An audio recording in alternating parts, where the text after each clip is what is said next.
May lumabas na pahayag sa Department of Energy Secretary Alfonso Cusi. Front page ngayong araw, February 1, 2019, sa kilalang broadsheet na Daily Tribune. Sabi niya, former President Cory Aquino made a major blunder in going against nuclear energy. Ano ang masasabi niyo ukol dito? Unang-una, sumasang-ayon ako dyan sa first statement ni Secretary Cusi hinggil dito sa blunder na ginawa ng nakaraang rehimen ni Corazon Aquino. No? Pero palagay ko, nabasa ko yung artikulong yan na nasa pahayagan natin today dito sa Daily Tribune. No? And it was in the front pages. No? Ang first impression ko was, why is it that only now Secretary Cusi has been coming out strong with regard to nuclear energy? It is like a statement that has been delayed for 3 years. No?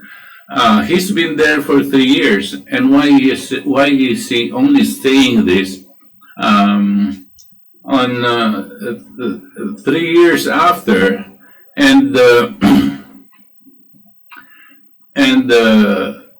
in the front pages of a newspaper? These questions are in my mind. There another thing. I read the whole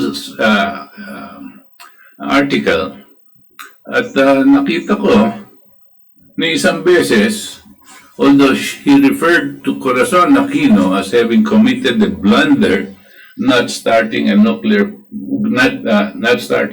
plant, no? But he refused to talk about the BNPP.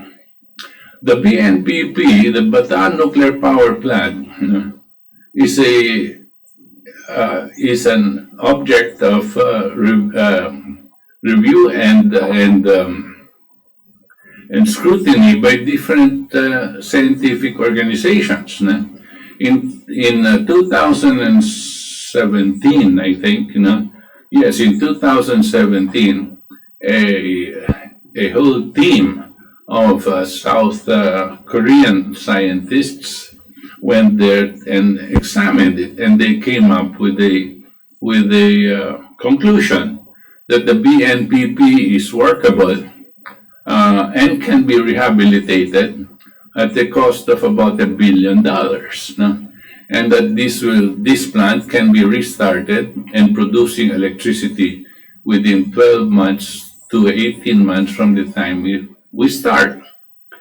And a few months after, about 20 different scientists and engineers from Rosatom, Russia, came over to study the condition of the BNPP, the Bataan Nuclear Power Plant that's in Morong, Bataan. And they came up with more or less the same conclusion, a bit better than that of South Korea, because they were emphatic that this plant was ready and can be rehabilitated very soon if the decision is made, no? And that it's going to cost us about less than $1 billion. No? Whatever it is, no? Definitely it's going to take only this much money to be able to start it. $1 billion is 50 billion pesos. Yung pong iniisip na bibigay ni President Duterte o sinasuggest na ibibigay dito sa conditional cash transfer at itong tinutulak ng mga Liberal Party na 4 Ps, no?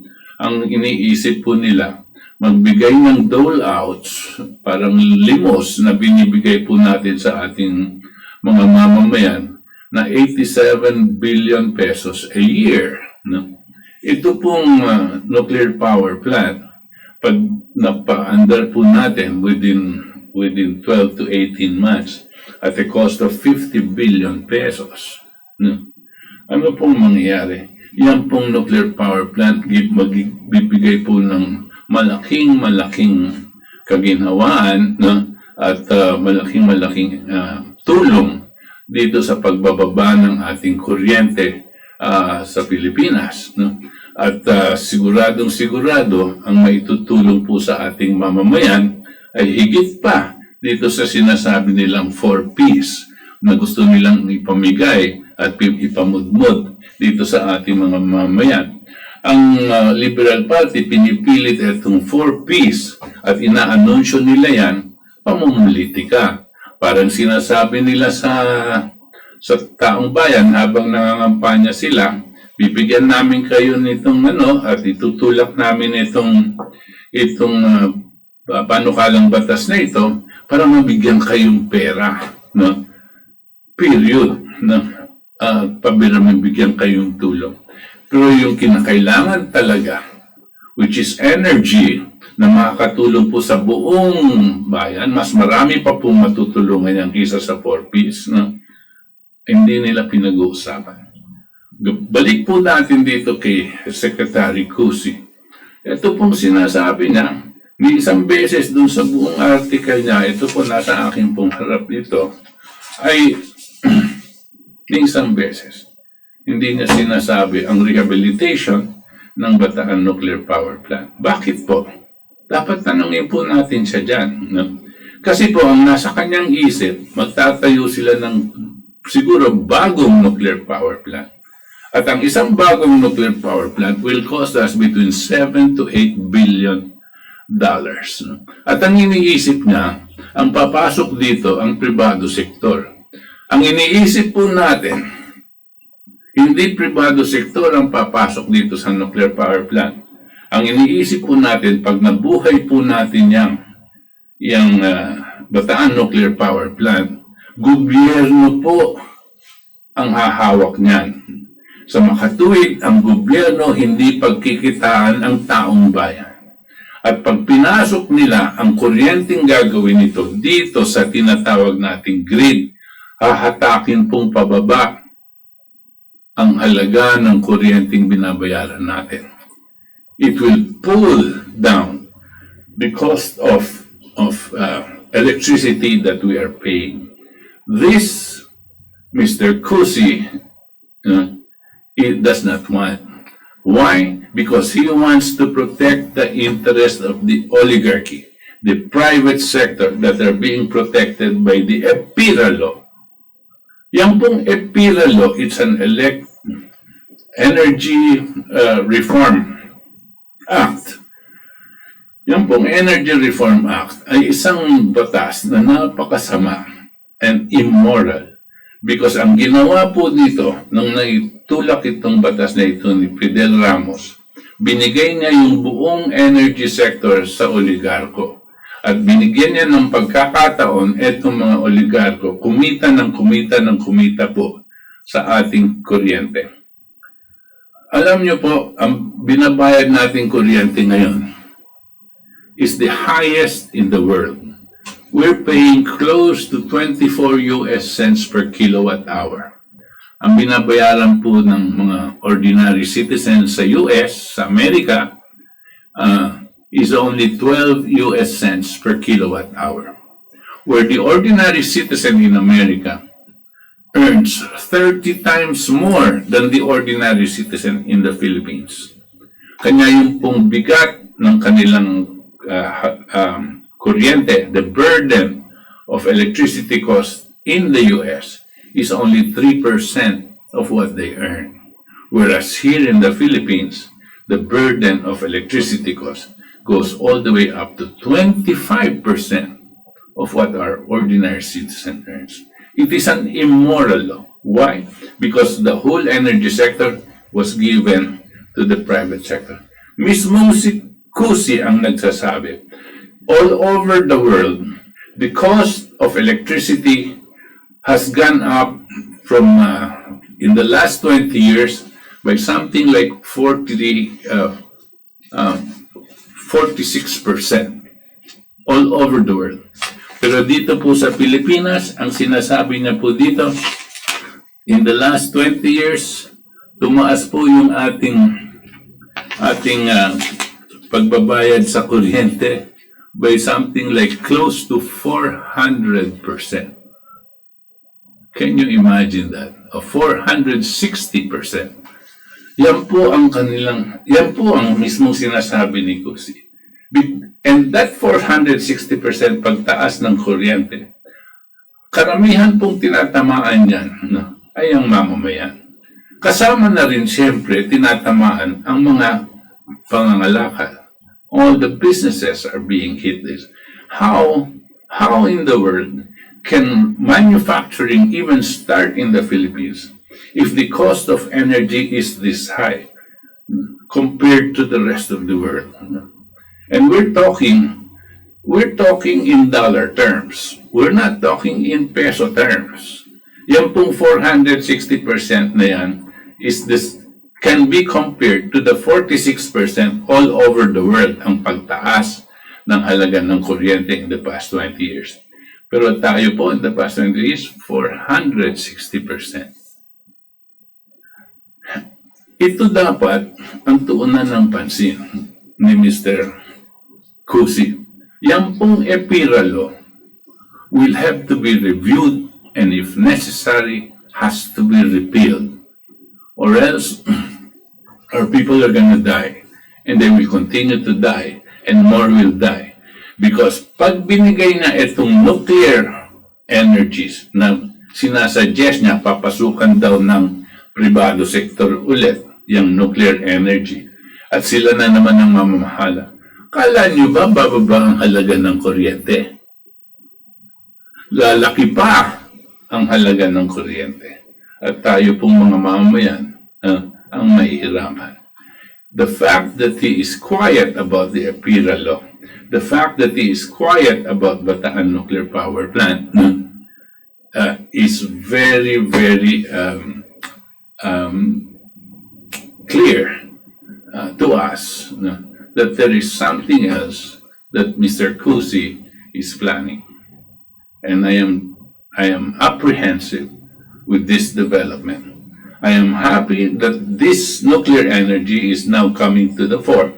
Alam niyo po, kami sa partido, sa KDP, even before all of these campaigns, matagal na po kami po sa Save the Nation, kami po sa iba-ibang mga kilusan, we have been the sole advocates of restarting the nuclear power plant, the one in Bataan. Bakit po importante yan? Kasi po, makakatulong po sa buhay ng mamamayan at makakatulong din sa negosyo ng mga pangangalakal. But they refuse to go into this because Secretary Cusi sponsors the oligarchy, do not want the Bataan nuclear power plant. If there's going to be a nuclear power plant, it better be them to start one, to construct one. But we already have one, and it is debt-free.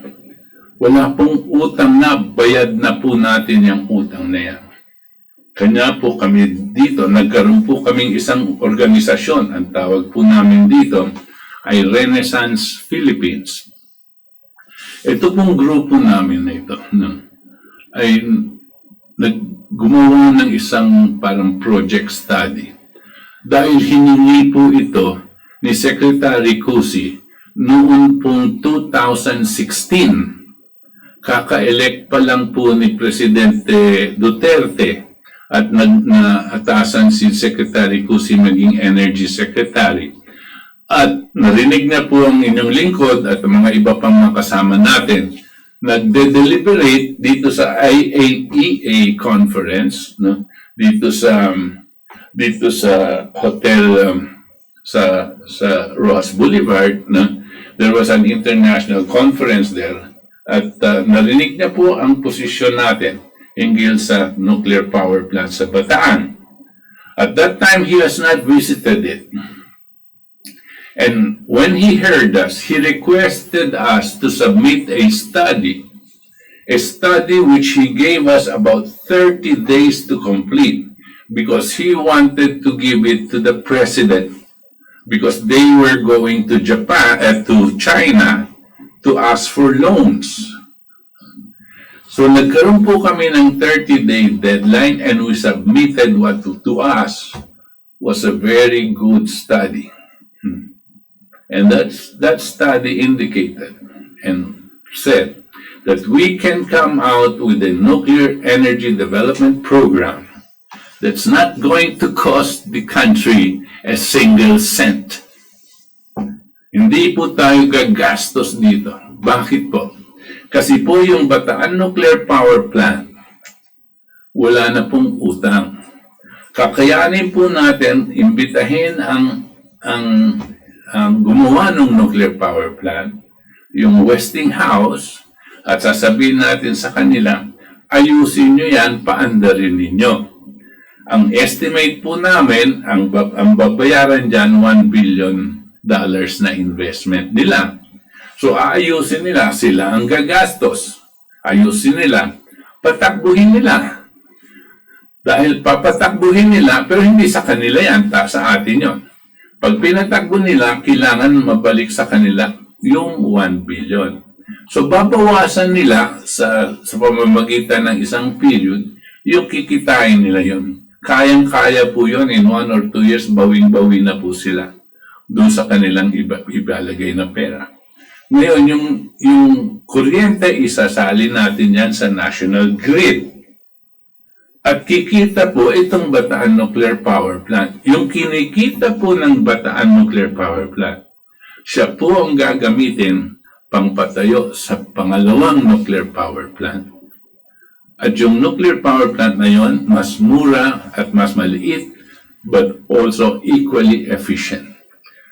Yung pong Bataan Nuclear Power Plant natin is 620 megawatts. Yun ang kaya niyang ilabas. Yung pong maliliit na kakailanganin natin, para let's say sa Mindanao, tigalawa pong mga 250 to 300 megawatts. Kung dalawa po natin ang ilalagay dyan sa Mindanao, bayad po nitong Bataan Nuclear Power Plant. So in other words, itong Bataan Nuclear Power Plant, walang utang.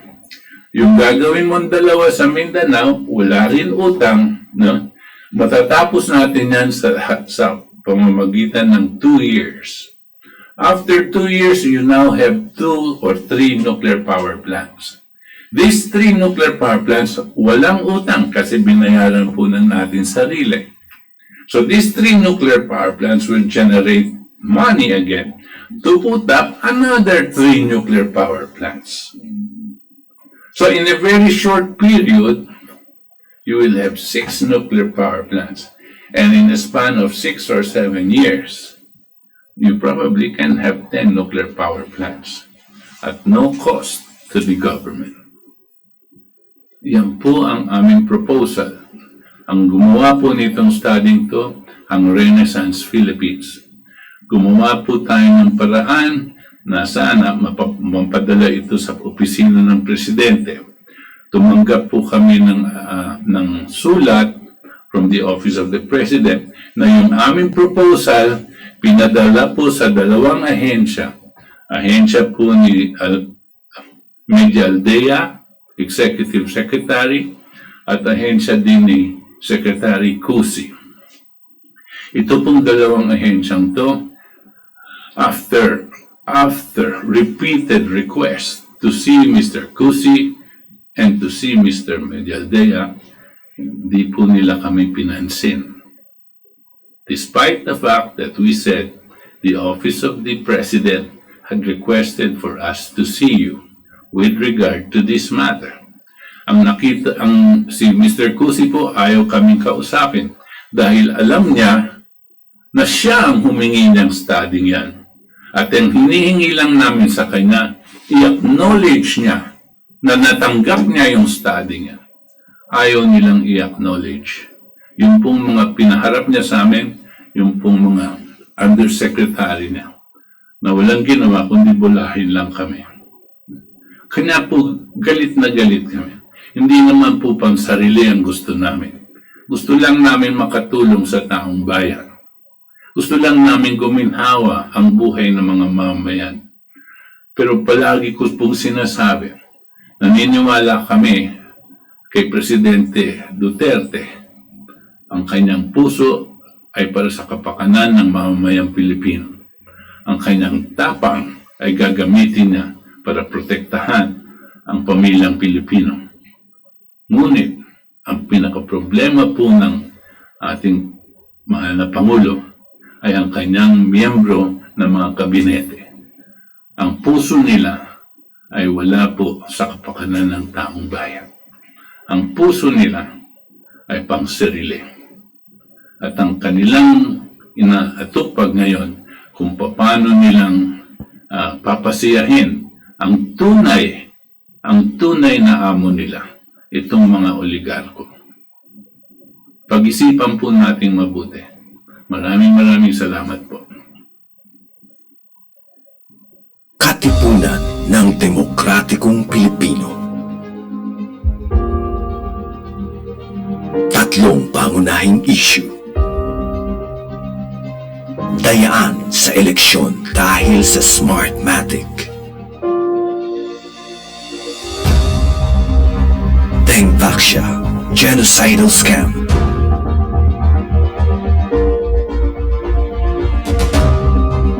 Mataas na halaga ng enerhiya, kuryente at tubig.